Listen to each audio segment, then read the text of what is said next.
Hi, my name is Alissa and this is my AuthorTube Newbie tag video that I'm finally getting around to doing. I've seen it doing the rounds on YouTube for quite a while, to the point where there's actually a second version of questions going around that is the 2.0 newbie tag. So this is the original version with the first set of questions, which I believe can be traced back to Jenny Streety.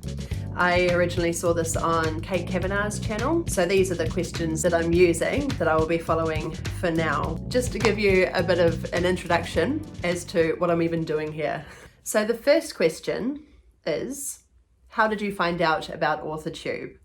So the first AuthorTuber I started following was Abby Emmons, and that was around the time that I first started writing, and I can't remember how I came across her. Perhaps I was looking for writing tips, or maybe it was recommended to me, and I loved her videos. I still do. She is very informative and has some beautiful ideas. Her videos are stunning, really well put together. Yeah, I love her nature. She's very warm and encouraging and has a lot of good information to share.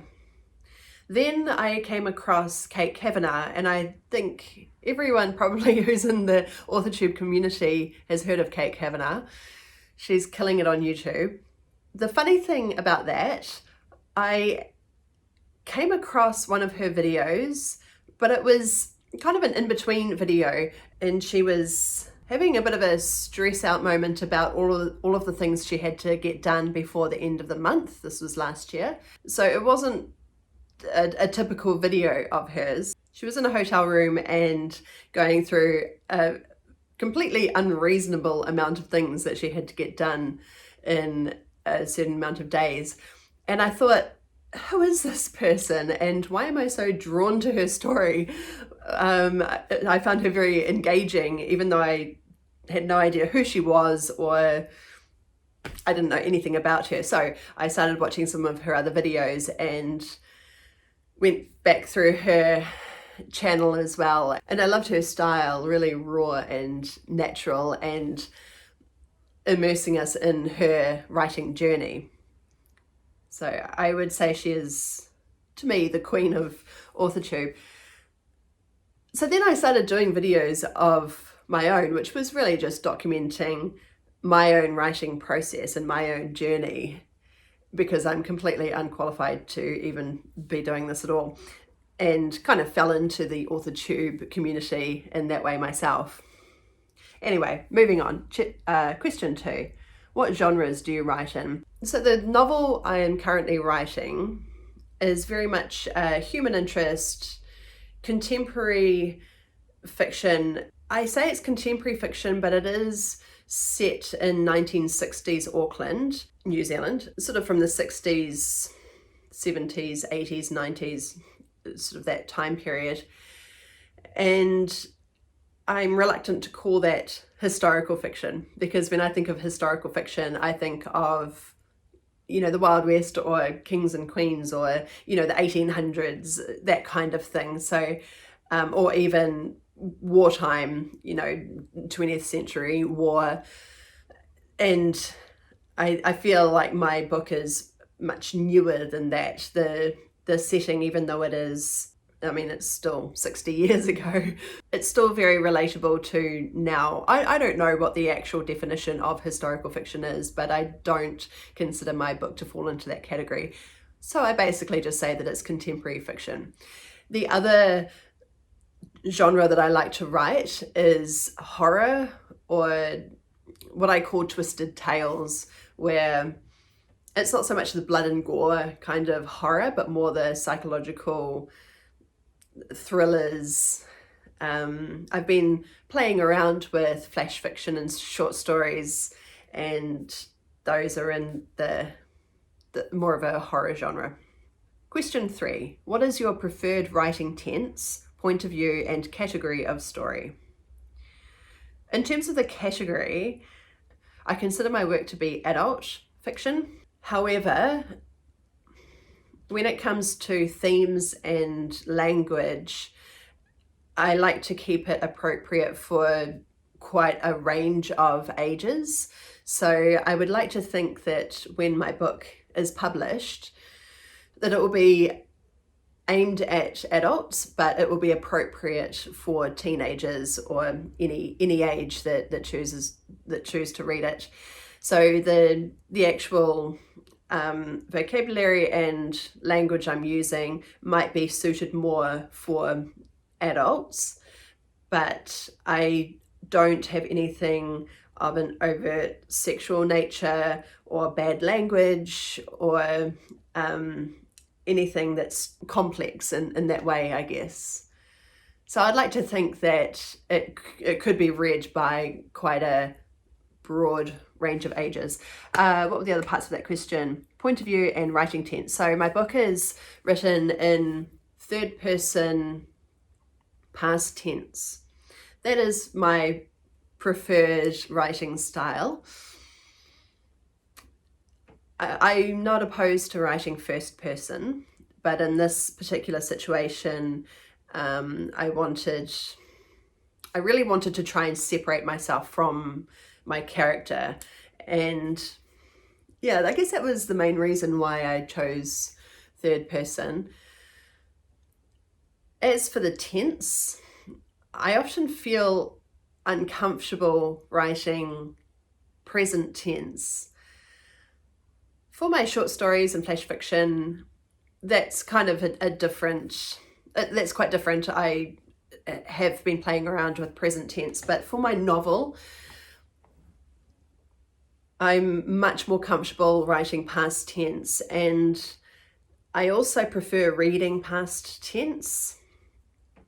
I know that some people say they like to write or read present tense because it drops the reader right into that moment, so they feel like they're experiencing it with the main character or with the protagonist or with the characters. I find it really strange when somebody is recounting a story and they drop into present tense. I'm like, but you're recounting a story that happened in the past. And it's almost as though that person is recalling the memory in such a way that they actually have to be reliving it to recount the memory. It's quite an odd thing to me. So I'm a little bit of a stickler for things in the past being recalled in past tense. I get that when you're reading a book, you're immersed in the moment, but I don't know, I think each to their own, I suppose. And my book is, I kind of think of it as a fictional memoir. I like it to be coming from the point of view that my main character, is recalling his story as opposed to us living through it at the time with him. Anyway, that's a very long-winded explanation. Number 4, are you a plotter, pantser, or plantser? I'm glad there are 3 categories, because if it was between plotter and pantser, I would say I was both. So I guess that makes me a plantser. I have a very clear idea of the outline of my story and the direction where I want it to go, but the finer details that lead us there, I'm just coming up with at the time as I'm writing. So it really is a combination of both. I think it's important, or to me at least, to have the big picture of where the story is going and then fill in the gaps as I go along. And that's quite nice too, where I've been almost surprised by some of the things that have happened or where the character ended up. Certain things that happened, I thought, oh, I didn't even know that this was going to happen. Number 5, are you a self-published, published, or yet to be published? I am yet to be published. I guess that's the short answer.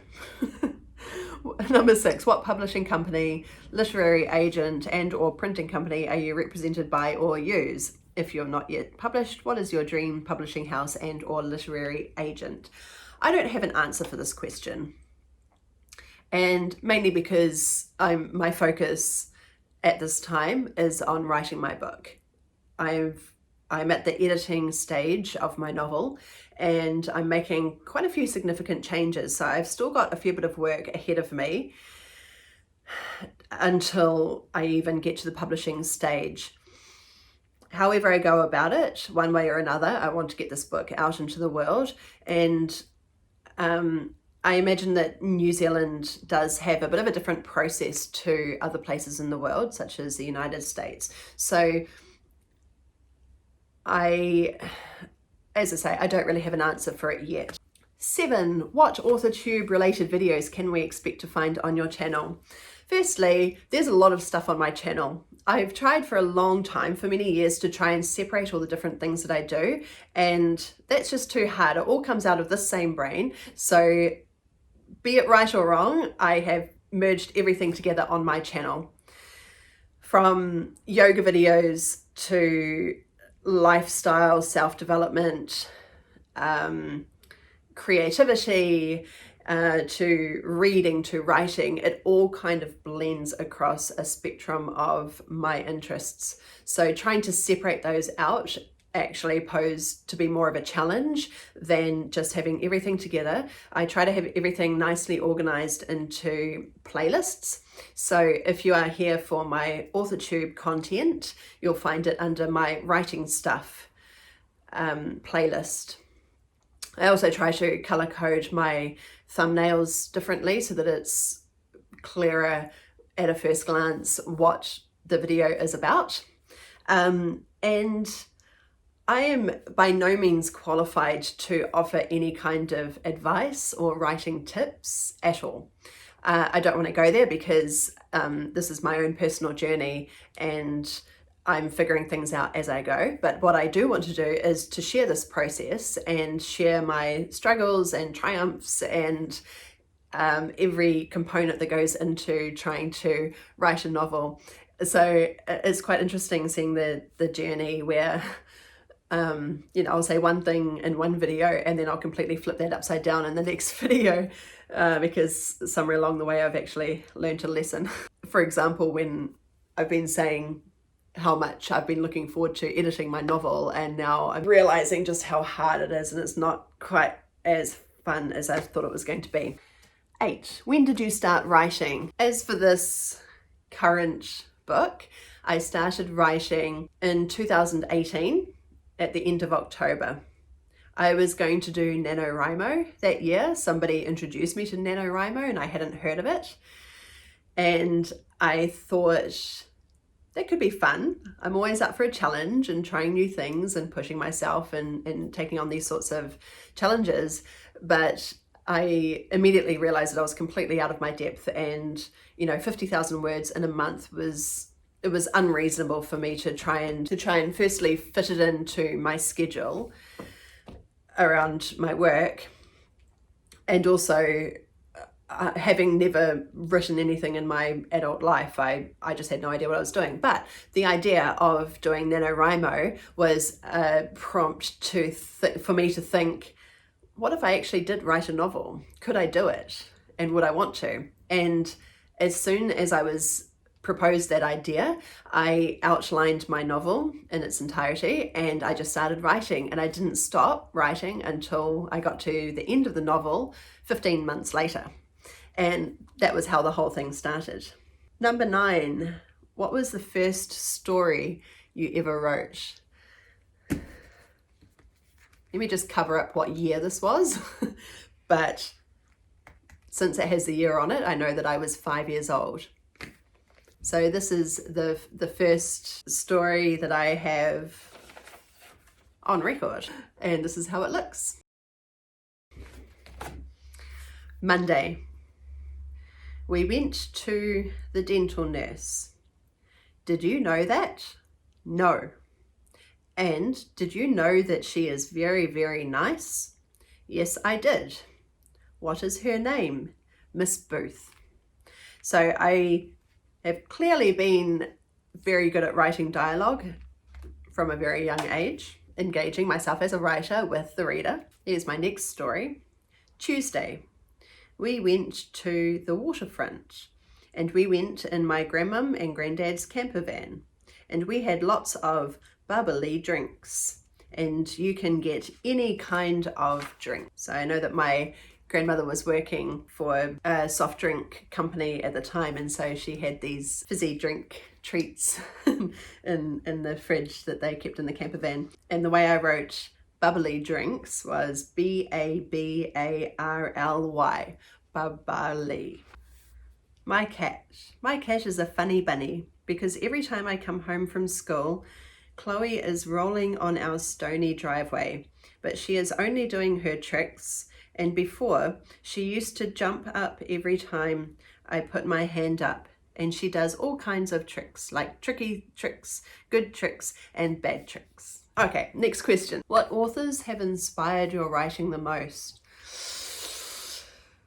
Okay, I would need to give this question a lot more thought. There are some wonderful New Zealand writers that have certainly influenced me, that have inspired me to read and write throughout my entire life. This is a really complicated question. Probably the book or the writer that has most closely influenced my work was The Heart's Invisible Furies by John Boyne. I highly recommend that book anyway, but I loved the writing style. It approached some really big social challenges with dark humor and wit and sensitivity. He's an incredible writer, so I can't say that my book is anything like that, and I'm not addressing social issues in the same kind of way. But I did particularly love his style, and if there was any book that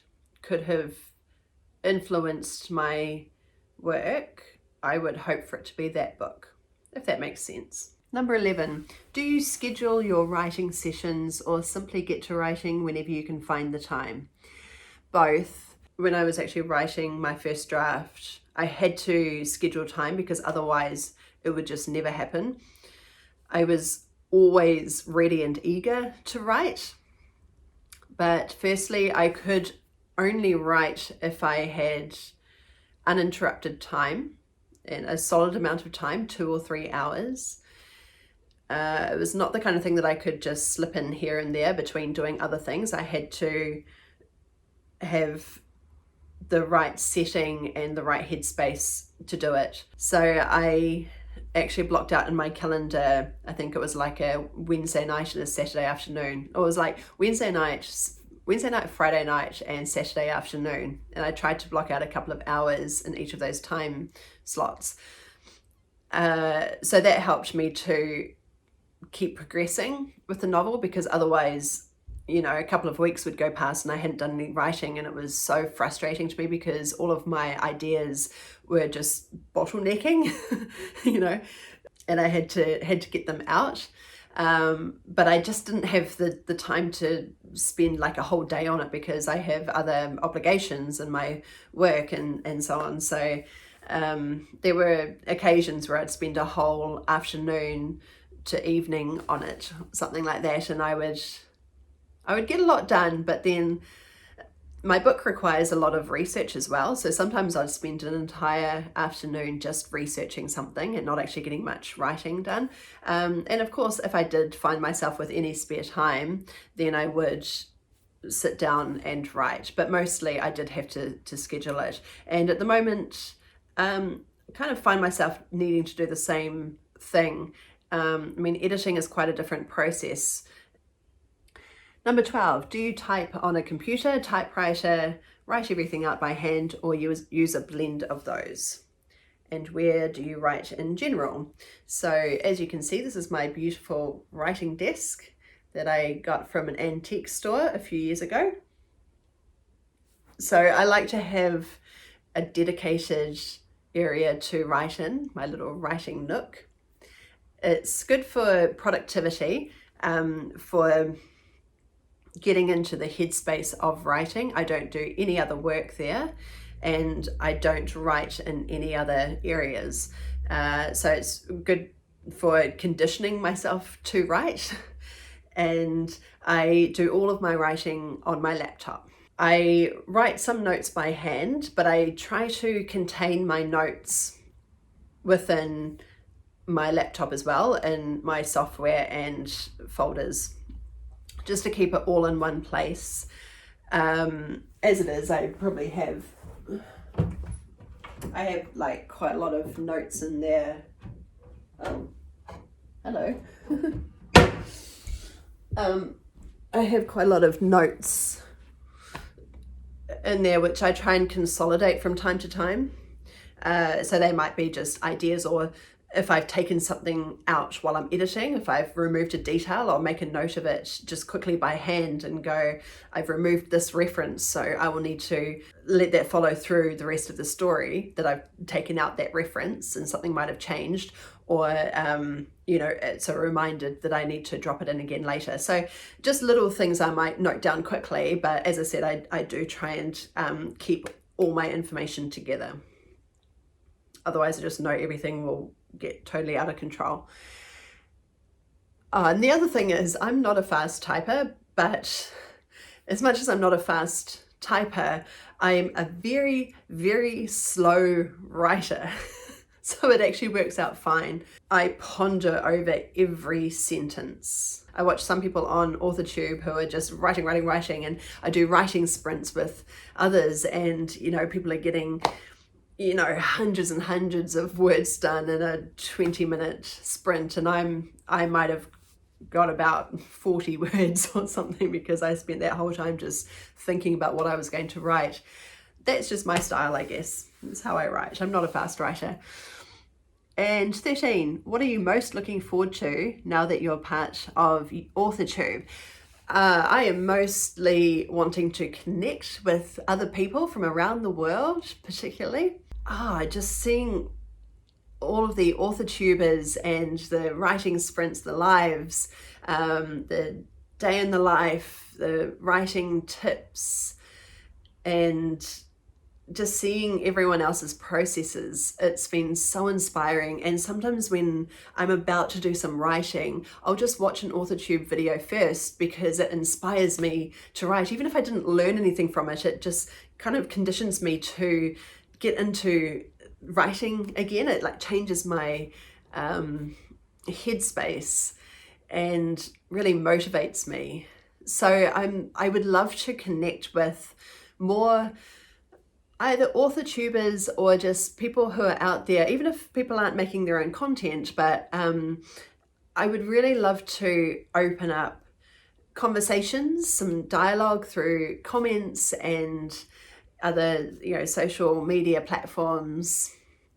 I'm on Instagram and Twitter as well, and Facebook, and let's just share our experiences.